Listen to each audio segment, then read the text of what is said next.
আসসালামু আলাইকুম everyone, welcome back to my channel Naim moms. আশা করি আপনারা সবাই ভালো আছেন। আলহামদুলিল্লাহ, আমরাও অনেক ভালো আছি।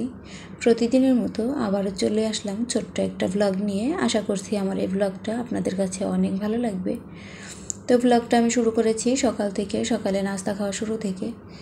তো নাস্তাগুলো খেয়ে নিয়েছি আমি আর আমার মেয়ে। পাশে নাইমের বাবাও ছিল, ওনার আর ভিডিও করা হয়নি। তারপর খাওয়া দাওয়া শেষ করে চলে আসছি নাইমের চাচুর বাসায়।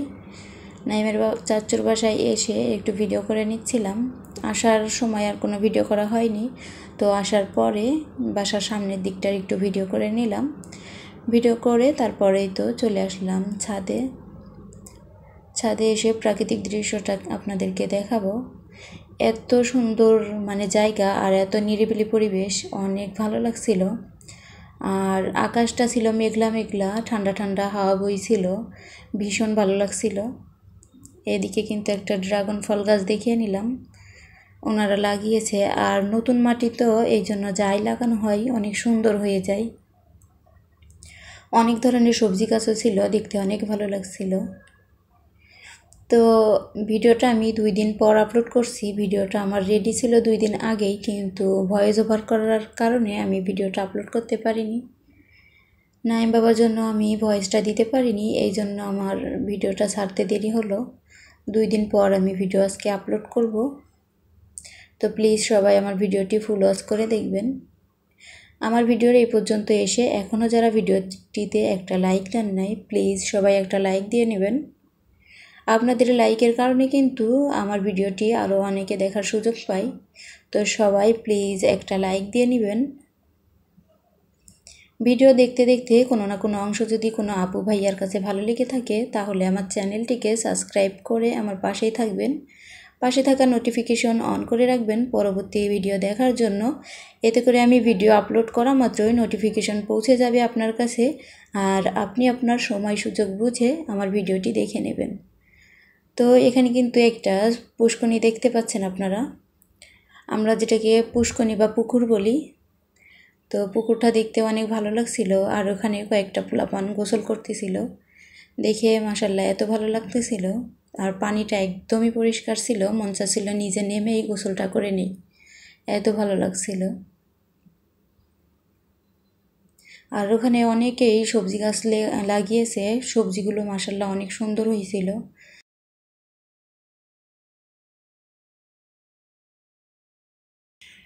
তো এগুলো দেখার পর তারপর ভিডিও করে নিয়ে রুমে যাই। রুমে যাওয়ার পরে দেখতে পাবেন আমার নাইম বাবা আর আমার ননদের ছেলে কিভাবে ঝগড়া করে। ধরে না, ধরে না।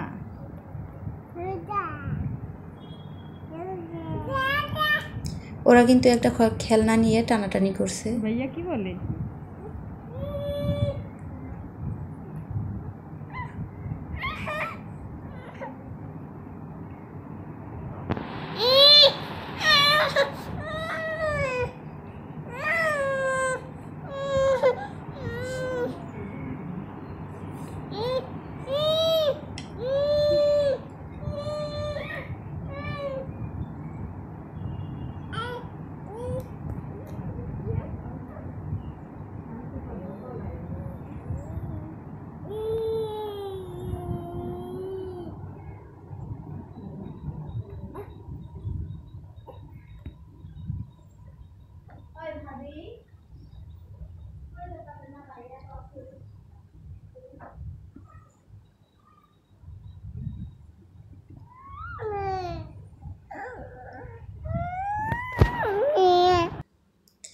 তো যাই হোক, আর নাইম বাবাটা কিন্তু একদমই খালি গায়ে। আর আমি এর আগের একটা ভিডিওতেও বলেছি, ওর শরীরে অনেক ঘামাচি হয়, এই জন্য ওকে খালি গায়ে রাখি আমি বেশিরভাগ সময়। দিনের বেলা পুরোটা সময় আর কি খালি গায়ে রাখি, কোথাও গেলে তারপর জামা কাপড় শরীরে দেই। ওর প্রচুর পরিমাণ ঘামাচি হয় ওর শরীরে, আর ঘামাই প্রচুর পরিমাণে। তারপর বারান্দার সাইডে এই যে কিছুটা গাছ লাগিয়েছে, তো এগুলোর ছোট্ট একটা ক্লিপ নিয়ে নিলাম। এত সুন্দর ফুল ফুটেছে মাশাল্লাহ, দেখতে অনেক ভালো লাগছিল। এখানে কয়েক ধরনের ফুলের গাছ ছিল, গোলাপ ফুল গাছ ছিল, টাইম ফুল গাছ ছিল, তারপরে যে এটা সম্ভবত বেলি ফুল গাছ হবে, অতটা জানি না। তো যাই হোক, চলে আসছি মেহেন্দি দিতে। মেহেন্দি দিয়েছিলাম, বিশ্বাস করবেন কিনা জানি না, এই মেহেন্দিটা দিতে আমার 1 ঘন্টারও বেশি সময় লেগেছে। আর আমি মেহেন্দি দিতে একদমই পারি না, একদমই ঢিলা একটা মানুষ, অনেক সময় লাগে মেহেন্দি দিতে। তো যাই হোক, চেষ্টা তো করেছি, তাই না? চেষ্টা করে যেটুকু পেরেছি সেটুকু দিয়েছি। তো মেহেন্দিটা উঠানোর পরের লুক এই। তো আমার মেহেন্দি দেওয়াটা কেমন হয়েছে সবাই কমেন্ট করে জানাবেন। খুব একটা দিতে পারি না, একটু ডিজাইনটা দেখলে যাই হোক দিতে পারি, ওটা দেখে দেখে, তাছাড়া নিজের থেকে দিতে পারি না। আর যখনই ভয়েস ওভার করতে বসি বাইরের সাউন্ডটা আসবেই, হয় ফোন আসবে, না হলে কোনো একটা আসবেই। তো যাই হোক, ওগুলা দেওয়া শেষ। এটা হচ্ছে সকালকার ভিডিও। পরের দিন সকালে আমি খিচুড়ি রান্না করেছিলাম, রাইস কুকারে বসিয়ে দিয়েছিলাম। তো খিচুড়িটা আমি করছিলাম, তো ভাবলাম এখানেও ছোট্ট একটা ক্লিপ নেওয়া যাক। তারপর আমি খিচুড়ি রান্নাটা শেষ করে কিছুটা ভর্তা করছিলাম।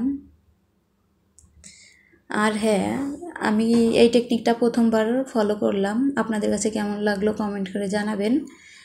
ভর্তা করতে ভাবছি যে টাকি মাছের ভর্তা করব। ভর্তা করতে গিয়ে দেখি ছোট ছোট 3টা টাকি মাছ আছে, আর কোনো মাছই নেই।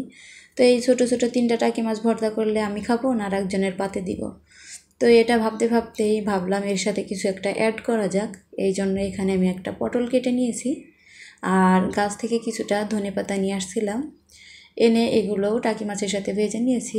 তারপর আমি ভর্তাটা বেটে নিয়েছিলাম। ভর্তাটা খেতে মাশাল্লাহ অনেক ভালো লাগছিল খিচুড়ির সাথে। এই ভর্তাটা দিয়ে আর আচার দিয়ে খিচুড়িটা খেয়ে নিয়েছিলাম। তো এতক্ষণ পর্যন্ত যারা আমার ভিডিওটি দেখছেন সবাইকে অনেক অনেক ধন্যবাদ।